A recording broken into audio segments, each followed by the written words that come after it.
Welcome to Beers with Brian. And I'm Brian. Alright, this is the homestretch edition. We are finally in the homestretch. Only 20-something days until we can put this election behind us, focus on getting back to work, and getting our lives back to the new normal. To me, this whole election has felt just like a big distraction, and I know it's important, but it's been a colossal energy and resource suck. It's just been like taking so much of our time and our attention. And so I'm ready for this to be put behind us, and we can go back to the things that are important, dealing with the coronavirus, getting the economy going again, depending on whoever you choose and their method of doing that. More power to you. All right, but we're almost to the end, which is making me really excited. We're also in the home stretch of our kitchen build out, and we've got our furnace and our plumbing installed, and our hood will be installed next week whenever it arrives, and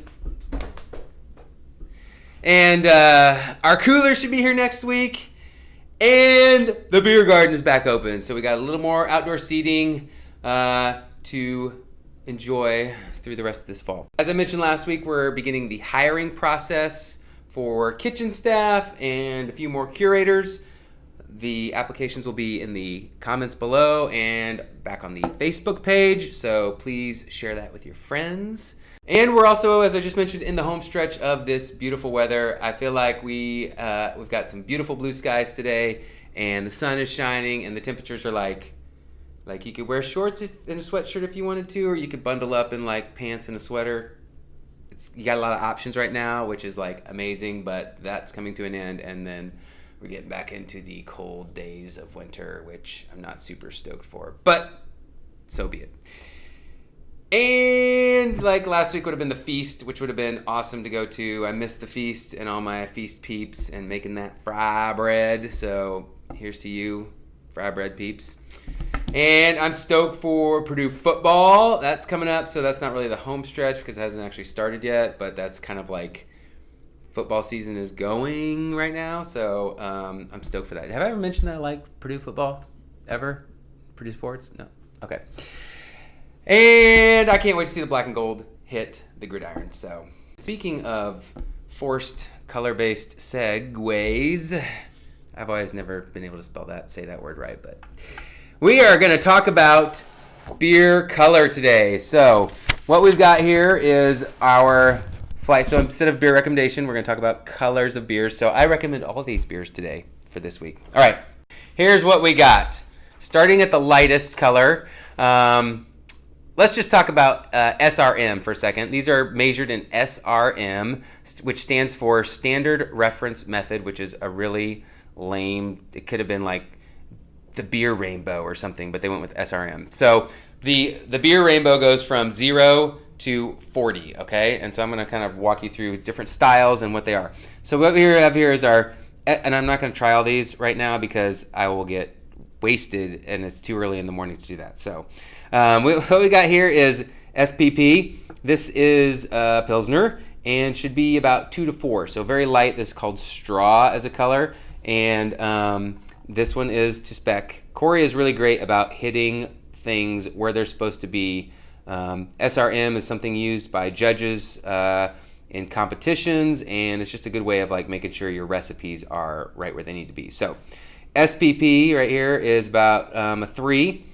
Waka, I believe a cream ale can be about 2.5 to 4, and I think this is about a 3 as well as a 4, sort of about the same as the SPP. This is Occiput, and this is our dry hopped kettle sour. Now a kettle sour, depending on the fruit you put in it, could be all different colors. It could be red or purple or all sorts of things. So this one doesn't have any fruit in it, and I believe Corey did this on sort of Pilsner malt base, so it's going to be light like the Pilsner. I would put it at about a 4 as well. These three are all really similar. Next here, these two in the middle are our two hazies. These are Social Mackinac Casualty and Cardboard People. Hazies throw a little wrench in the SRM method because they're cloudy. So, They want them to be straw-ish to yellow, and sometimes they can have a little bit of an orange tint, which may be going on here a little bit. These would probably be in the 3 to 6 range right here. Next, we come over to New Kid on the Hop, and this is an American IPA. And an American IPA can be anywhere from 6 to 14 by specs, and this one is probably on the low end. It used to be a lot oranger, and Corey has toned that down just to try and hone it in for competition, taking a little bit of the sweetness out of it as well. But this is probably like a 6 or an 8 right now. So down here we have 7 shooter. And now we're starting to get a lot more color. This is still a lager. People generally tend to think lagers are lighter, but this is a good example of a lager that can be a little bit darker, such as a Bock beer as well. I'd put this one probably, we're starting to get more amber in color, so that's going to push it up to maybe like 12 to 14 on the 7 shooter. So that's where that one's at. This is our old ale, the Copia. The Helvanstefiner Copia. An old ale's specs should be between 10 and 22, and this is bordering on brown, but not quite. So I would put this up there, probably around a 20, maybe an 18 to 20, somewhere up in there, significantly darker than this one. And finally, this is Scarcity Theory, our Session Stout. And while it is lighter in alcohol and body, it's still pretty dark. Stouts are generally 30 to 40, and you can't tell much difference between a 30 and a 40. I mean, it's all black up at that level. And so, you know, this one is got a little bit of translucent characteristics, so maybe it's more on the, because of that, it's more on the lighter end of that. So maybe this one would be about a 30 or a 35. It's probably not a full 40. Full 40 would be like black, like a Russian Imperial Stout. So that is our selection of beers that we currently have on tap at Brokerage Brewing right now. So come on down and try any of these. They're all available here for a little bit longer.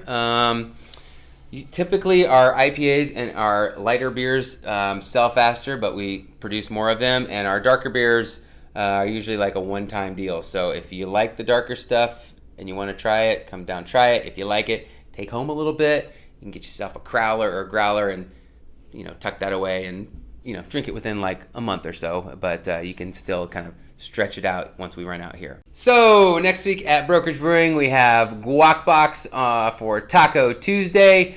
And we have, tonight, EMT will be here tonight. So come down, get yourself some Beyond Bratzel, which is pretty delicious, and some of their fries. They also have been selling lemonade this summer, which has been delicious, like blueberry lemonade and raspberry lemonade and mint lemonade and all sorts of stuff. So those are pretty yummy. And that's it for this week. As always, like, subscribe, mask up. Cheers, everyone.